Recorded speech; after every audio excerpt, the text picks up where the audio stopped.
അസ്സലാമു അലൈക്കും. ഇന്ന് മലബാർ ചിക്കൻ ബിരിയാണിയാണ്. അടിപൊളിയാണ് കേട്ടോ. അപ്പോൾ നിങ്ങൾ ഇത് ചെയ്ത് നോക്കിയിട്ട് ടേസ്റ്റ് നോക്കിയിട്ട് കമൻറ്റ് പറയണം. അപ്പോൾ ആദ്യം നമ്മൾ ചിക്കൻ എടുത്ത് നന്നായി കഴുകി വൃത്തിയാക്കിയതിന് ശേഷം പീസാക്കിയിട്ട്, ഞാൻ ബ്രസ്റ്റ് ഭാഗം ഒഴിവാക്കിയിട്ടാണ് കേട്ടോ, ഞാൻ ബാക്കിയുള്ള പീസാണ് എടുത്തിട്ടുള്ളത്.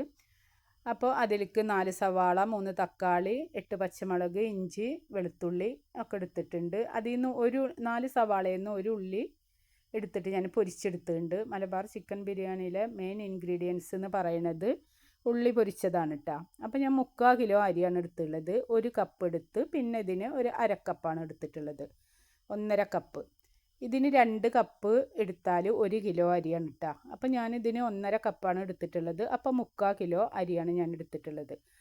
എന്നിട്ടൊരു പാൻ അടുപ്പത്ത് വെച്ചിട്ട് 3 സവാള വഴറ്റിയെടുക്കണം. 4 സവാളയാണ് മൊത്തം എടുത്തിട്ടുള്ളത്. 3/4 കിലോ അരിയിലേക്ക് 3 സവാള വഴറ്റിയതിന് ശേഷം ഇഞ്ചി, പച്ചമുളക് ഒരു 8 പച്ചമുളകൊക്കെ എടുത്തിട്ടുണ്ട് കേട്ടോ. കാരണം ഇതിലേക്ക് നമ്മൾ മലബാർ ചിക്കൻ ബിരിയാണി വെക്കുമ്പോൾ മുളക് പൊടി, മല്ലിപ്പൊടി, മഞ്ഞൾപ്പൊടി ഒന്നും വേണ്ട. 1 ടീസ്പൂൺ ഗരം മസാലപ്പൊടി മാത്രം മതി. അപ്പോൾ ഇഞ്ചി, പച്ചമുളക്, വെളുത്തുള്ളി ഒക്കെ പേസ്റ്റ്, പിന്നെ അതേപോലെ തന്നെ പെരിഞ്ജീരകത്തിൻ്റെ പൊടി വേണം കേട്ടോ. ഗരം മസാലപ്പൊടി വേണം, പെരിഞ്ജീരകത്തിൻ്റെ പൊടി 1 ടീസ്പൂൺ ഇടണം. എന്നിട്ട് അതിന് ശേഷം നന്നായി വഴറ്റി കൊടുത്തതിന് ശേഷം നമ്മൾ ഈ 1 ടീസ്പൂണ് ഗരം മസാലപ്പൊടി ഇടുക, പെരിഞ്ജീരകത്തിൻ്റെ പൊടി ഇട്ടിട്ട് വഴറ്റി കൊടുക്കുക. അതിന് ശേഷം തക്കാളി ഇട്ട് കൊടുക്കുക. അത് വീഡിയോ സ്കിപ്പായിട്ടുണ്ട്. പെരിഞ്ജീരകപ്പൊടിയും ഗരം മസാലപ്പൊടിയും മറക്കരുത് കേട്ടോ. എന്നിട്ട് ചിക്കൻ ഇട്ട് കൊടുക്കുക. തക്കാളി 3 എണ്ണം എടുത്തിട്ടുണ്ട്. എന്നിട്ട് ചിക്കൻ ഇട്ട് കൊടുത്തിട്ട് ഒരു 10-15 മിനിറ്റ് ആകുമ്പോൾ തന്നെ ചിക്കൻ നമുക്ക് വെന്ത് കിട്ടും. കാരണം ഇത് വഴറ്റുമ്പോൾ തന്നെ എപ്പോഴും വലിയ കോഴി വാങ്ങിക്കരുത്. ബിരിയാണി വെക്കുമ്പോൾ ഒന്ന് വാങ്ങിക്കുന്നതിന് പകരം 2 വാങ്ങിക്കുക. ചെറിയ കോഴിയാണ് കേട്ടോ എപ്പോഴും ടേസ്റ്റ്. എന്നിട്ട് നമ്മൾ ഈ പൊരിച്ചെടുത്ത ഉള്ളി ഉണ്ടല്ലോ, അത് ഇതിലിട്ട് കൊടുക്കുക. മല്ലിച്ചപ്പ് ഇട്ട് കൊടുക്കുക, പുതിന ഇട്ട് കൊടുക്കുക. അതിന് ശേഷം പിന്നെ ഒരു ചെറുനാരങ്ങയുടെ നീര് ഒഴിച്ചു കൊടുക്കുക കേട്ടോ. ഇല്ലെങ്കിലും കുഴപ്പമൊന്നുമില്ല, ഞാൻ ഒഴിച്ചു കൊടുത്തിട്ടില്ല. പിന്നെ അത് നിങ്ങൾ ഉണ്ട് വെച്ചെങ്കിൽ ഒഴിച്ചു കൊടുത്തോ, നല്ല ടേസ്റ്റാണ്. എന്നിട്ട് അതിന് ശേഷം ഒരു ചോറിലേക്കുള്ള ഒരു പാൻ അടുപ്പത്ത് വെച്ചിട്ട് 1 ടീസ്പൂണ്, അപ്പോൾ നമ്മൾ ഇത് ഒരു 5 മിനിറ്റ്, ഒരു 10 മിനിറ്റോളം വേവിച്ചാൽ മതി. പിന്നെ നമ്മൾ ദമ്മിൽ കിടന്ന് വേവുമല്ലോ. എന്നിട്ട് അതിന് ശേഷം ഒരു പാൻ അടുപ്പത്ത് വെച്ച് 1 ടീസ്പൂൺ നെയ്യാണ് കേട്ടോ ഒഴിച്ചിട്ടുള്ളത്. ഞാൻ കൂടുതൽ നെയ്യ് എണ്ണൊന്നും ഏത് ബിരിയാണി വെക്കുമ്പോഴും എടുക്കാറില്ല. അപ്പോൾ വലിയൊരു ടീസ്പൂണ് പിന്നെ നെയ്യ് ഒഴിച്ചിട്ട് അതിലേക്ക് നമ്മൾ ഒരു മീഡിയം സൈസിലുള്ള ഒരു ചെറിയ സവാള നെയ്ച്ചോറിലേക്കാണ് ഇട്ടാൽ ദമ്മിടുമ്പോൾ എപ്പോഴും അരി 1 മണിക്കൂർ വെള്ളത്തിലിട്ടിട്ട് കഴുകി വൃത്തിയാക്കിയതിൻ്റെ ശേഷം വെള്ളത്തിലിട്ട് വെക്കണം. 1 മണിക്കൂർ, എന്നാലാണ് അതിൻ്റെ പശയൊക്കെ പോവുള്ളൂ. ദമ്മിടുകയാണെങ്കിൽ നമ്മൾ ഊറ്റിയെടുക്കുകയാണെന്ന് വെച്ചെങ്കിൽ വെള്ളത്തിലിട്ട് വെക്കണം. പക്ഷേ ഊറ്റിയെടുക്കുകയാണെന്ന് വെച്ചാൽ പിന്നെ പശയുടെ ഒരു പ്രശ്നം വരുന്നില്ല. ജീരകശാല അരിയാണ് കേട്ടോ എപ്പോഴും നല്ലത്. ഇങ്ങനത്തെ ബിരിയാണിയൊക്കെ വെക്കുമ്പോൾ ചെറിയ അരിയാണ് നല്ലത്. മട്ടൻ ബിരിയാണിക്കും ചെറിയ അരി തന്നെ, ജീരകശാല. അതേപോലെ ഇതേപോലെ നമ്മുടെ മലബാർ ചിക്കൻ ബിരിയാണിയിലേക്കും ചെറിയ അരിയാണ് കേട്ടോ നല്ലത്. ജീരകശാല അരി നല്ല ടേസ്റ്റാണ് കേട്ടോ.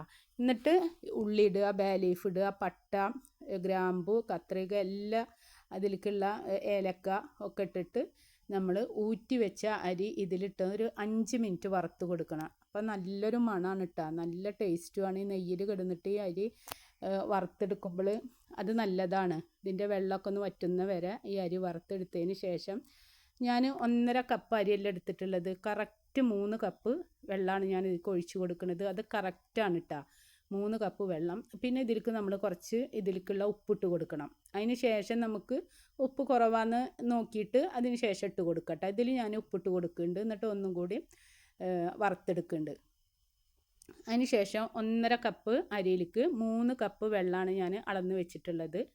കറക്റ്റ് 3 കപ്പാണ്, കൂടുതലില്ല. എന്നിട്ട് നമ്മൾ അത് ഒന്ന് ഇളക്കി കൊടുത്തതിന് ശേഷം കുറച്ചൊരു 2-3 മിനിറ്റ് ഒന്ന് ഇളക്കി കൊടുക്കുക. എന്നിട്ട് അതിന് ശേഷം മൂടി വെക്കുക. എന്നിട്ട് നമ്മൾ ദമ്മിടാനുള്ള നമ്മുടെ 10-15 മിനിറ്റ് ആയിട്ട് നമ്മുടെ ചിക്കനൊക്കെ വെന്ത് കിട്ടിയിട്ടുണ്ടാവും. എന്നിട്ട് ഈ ചോറ് ഇപ്പോൾ കണ്ടില്ലേ, കറക്റ്റ് വെള്ളം ആയിട്ട് നമുക്ക് ദമ്മിട്ടപ്പോൾ തന്നെ ചോറ് വെന്ത് കിട്ടിയിട്ടുണ്ട് കേട്ടോ. എന്നിട്ട് ദമ്മിട്ട് കൊടുക്കുക. അതിന് ഞാൻ ചിക്കൻ്റെ പാന് അടുപ്പത്ത് വെച്ചിട്ട് ചിക്കൻ ഒഴിവാക്കി കൊടുക്കണമെന്നില്ല, ഇതിൻ്റെ മീതെ തന്നെയാണ് ദമ്മിട്ട് കൊടുക്കുന്നത്.